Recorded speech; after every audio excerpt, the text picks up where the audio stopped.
Hey everyone, Catherine Avery, Reservate Interior Design. I'm going to lift my chair a little bit because I am a little low for this. So my apologies for a little technology snafu there. Here we go. I'm all set for you. And now we'll get my head back in the screen. And today is the second day I'm doing a Facebook Live for all of you. I am a little late on it. It has been a full day. I had to do some work outside of the house.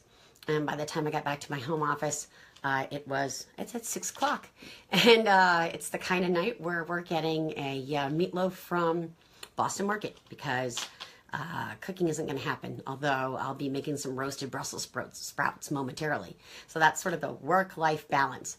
Anyway, there probably is no such thing really as work-life balance. You're either doing one or the other. There is no... what's that called? Multitasking. There is no multitasking. So I want to talk about clutter being postponed decisions. So that is a quote from Barbara Hemphill, who runs the Productive Environment Institute, of which I'm a part. I'm in the process of getting certified. Very exciting theory, and I'm going to tell you what that means. So, you know that favorite pair of jeans you have?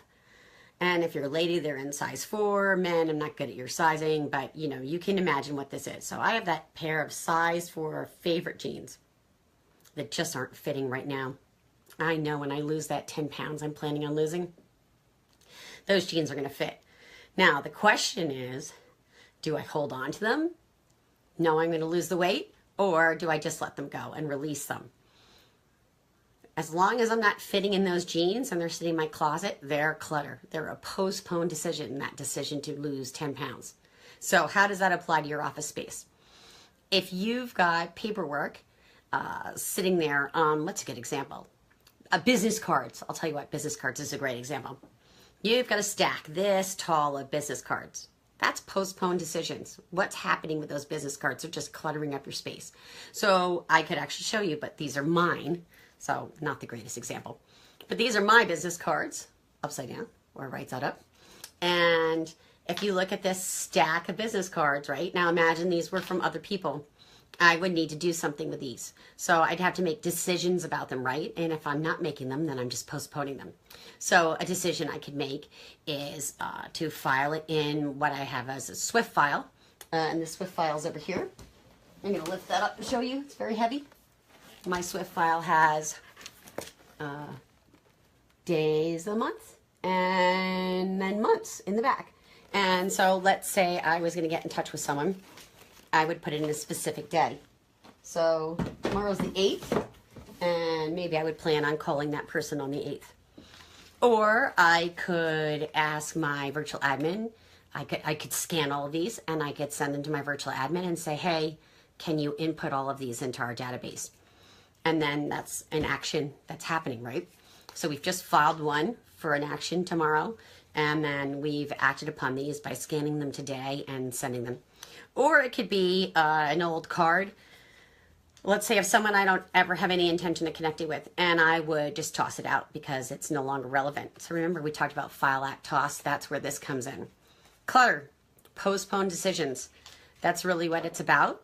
It's about making decisions. So each time you touch a piece of paper or a card or something on your desk, you need to make a decision about it. And if you just set it to the side, you've just put it off, and that's never really effective. You really don't want to have to be touching pieces of paper more than once.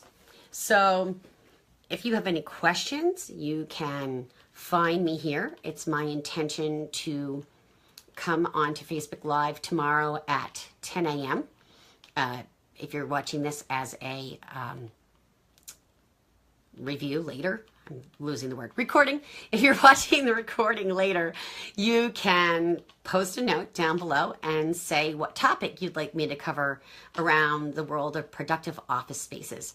It's truly my pleasure to help you in any way I can in becoming more productive so you can be the very best entrepreneur or small business owner that you can be. I want you to have an environment that uplifts and supports you and makes you feel really energetic and productive, and I can help you do that. So pop in questions. I'd love to hear them, and I'll be happy to help you with those. Catherine Avery, Reservate Interior Design and Productive Environments. Have a great night.